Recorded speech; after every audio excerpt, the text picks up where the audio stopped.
Chapter 10. A Thing.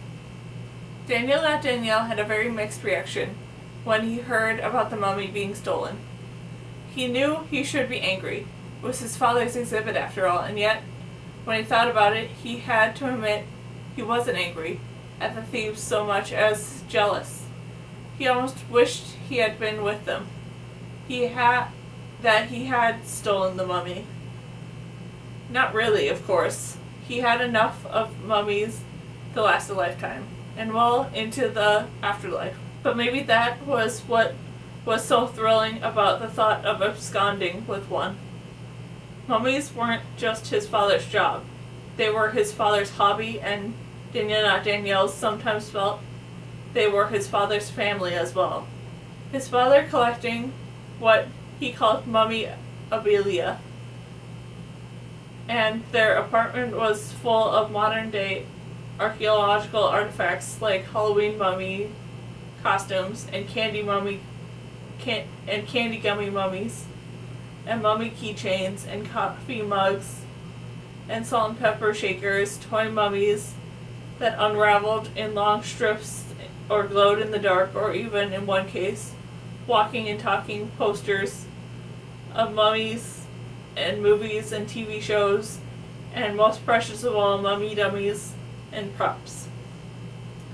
His father's prized possession was a waxed hand from the 1940 movie The Mummy's Hand. Once, when Danielle was younger, he had made the mistake of taking it to school to scare his friends. It was the angriest he had ever seen his normally easygoing father, until now. Today was Sunday, and they should be having pancakes at the diner down the street, followed by a trip to the newsstand to look at comic books. Their Sunday morning ritual. For the last 4 years, pancakes and comic books were among the few things both he and his father liked, although Danielle preferred blueberry pancakes and his father the buckwheat variety. His father preferred DC Comics to Danielle's Marvel lineup. There would be no pancakes this morning. However, Danielle had to content himself with cold cereal. His father had warned him not to eavesdrop on the meeting, but his father also had suggested he do his homework, and as his father knew Danielle always did his homework at the kitchen table, was it his fault that the kitchen was next to the living room and that he could hear every word said during the meeting, whether he was trying to or not? And if by chance he happened to accidentally peek through the keyhole in the door, and therefore he could see almost everything too, well, how could he not be blamed for that? The living room was small and filled with Albert 3D's mummy abilia. Nobody looked comfortable. Max Ernest was sitting on the couch, squeezed between his parents. His forehead was red and furrowed, as if he were trying with all his might to keep his parents apart, or maybe to pull them together. It was hard to tell which. Cass was pacing back and forth in front of her mother, who was sitting tensely in a rocking chair. Every time Cass passed by, the chair rocked, and her mother grimaced with annoyance. Of all the people in the room, Yoyoji looked the most relaxed, leaning against the wall, but even his jaw tensed whenever his father and mother, standing huddled beside him, said something in his ear. Danielle's father, Albert 3D, was sitting on his desk chair, wheeled in from his office. A bowl of gummy mummies laid untouched on the table. "Let me ask you this," said Cass, after the initial introductions had been made. "If we stole the mummy, where did we hide it? How could we get out of the museum before the security guard found us? It's not like we put it in our pockets." Unable to see her face from the vantage point in the kitchen, Danielle nevertheless thought she sounded very dull and forceful. Score one for his friends. "Besides, why would we even do this in the first place?" asked Yoji, jumping in. "You think we would steal something like that for laughs?" It's way too hairy. We don't want to go to jail. Good point, thought Danielle. If it was about a prank, why not put a pair of Grunko Marx glasses on the mummy? Or a Hawaiian shirt, or a flower lei maybe. Stealing the mummy was pretty extreme. Actually, that's not really an argument in our defense, Max Ernest cautioned. There's a lot of other reasons we might have done it besides laughs. People collect all kinds of things, bugs, bones, stamps. A mummy would be priceless to some people. We know for certain that you could sell. Casanyoji glared at him. He trailed off. Watching through the keyhole, Danielle stifled a giggle. Max Ernest never knew when to stop talking. All three of them had such distinct personalities, Danielle reflected. They all had their things. Max Ernest, hyper-talkative, relentless, going on about jokes and magic. Cass is survivalist, or whatever she called herself. Yoyoji, the cool guy with a sneaker collection and guitarist. He, Danielle, did not have a thing. Comic books didn't count. Almost everybody liked comic books. His closest thing to a thing was his hair, but his dreadlocks didn't signify anything about his personality. It was just hair. Besides, his father had dreadlocks too. Sometimes Danielle felt as if he were one of a group of superheroes, each with unique superpowers except for him, the guy who had no thing. Maybe that was part of it. Stealing a mummy, that would be his thing. Certainly, it was a crazy enough caper to be worthy of a comic book. On the other hand, mummy stealing who would want that to be their thing? In stories and movies, a mummy's tomb robbers were always portrayed as sniveling, sneaky creatures, no better than a rat. Danielle certainly didn't want to be one of them. Hold on, guys. Let's talk about this, though, slowly, said Albert 3D. He looked haggard.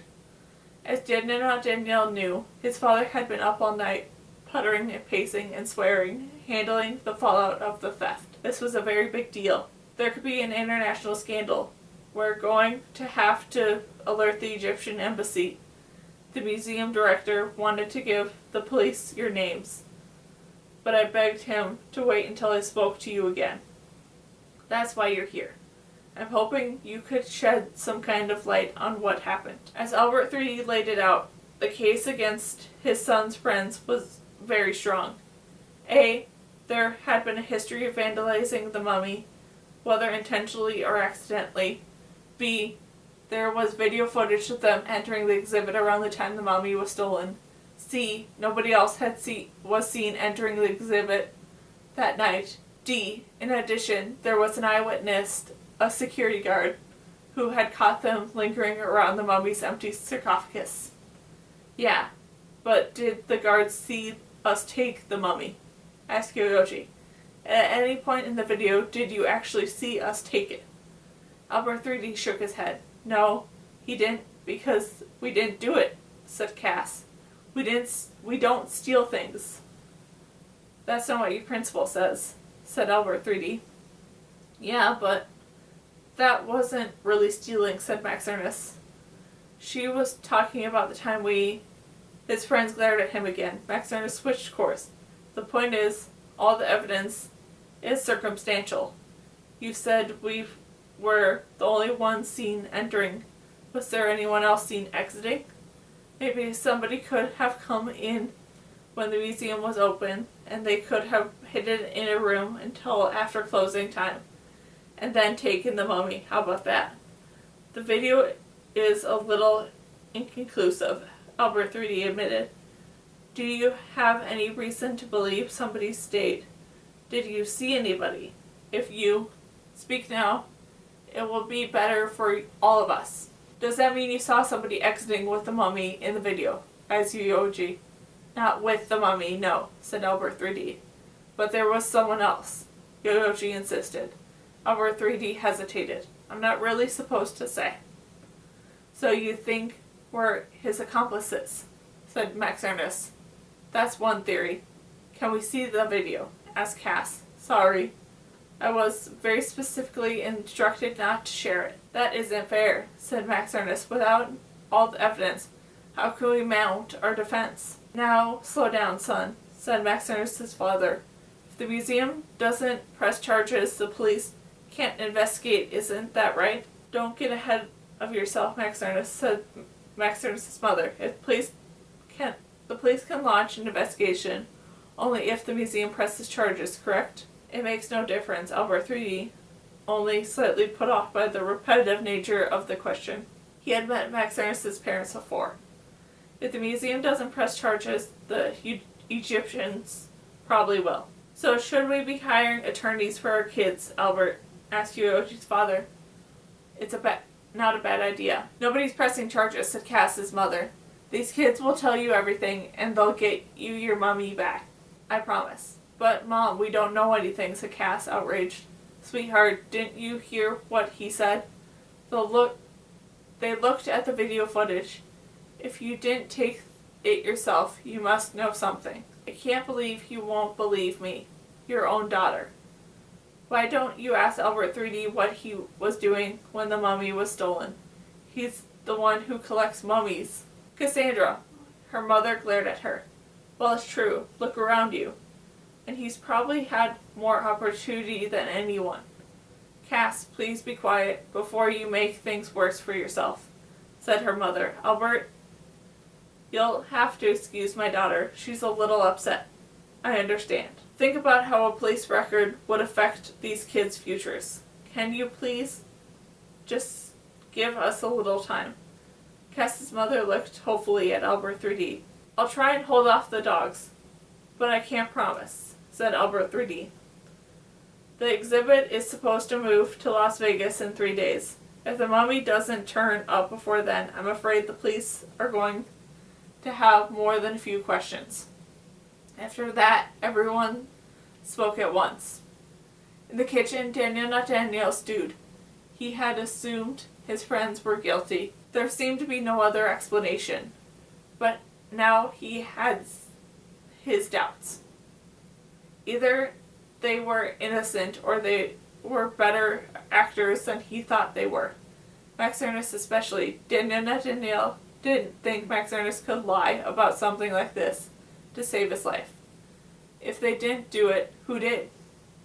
For a second he wondered if Cass' wild accusation about his father could be right. But he could think of no real motive.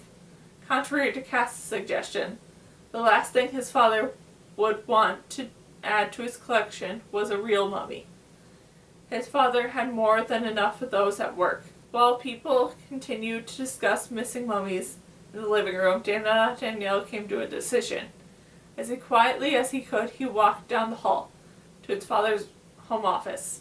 His father's desk was covered with books and journals and notepads, but he didn't have to look for very long. The security desk was right on top of a pile of magazines. He could tell what it was because the museum's name was on the label, along with the previous day's date. Quickly, he inserted the disk into his father's computer and started to save the contents of the disk onto the hard drive. In a moment, he would condense the file in and email it to his friends. The wax hand from the mummy's hand sat on the shelf right next to his father's desk. A silent witness to his little act of digital thievery.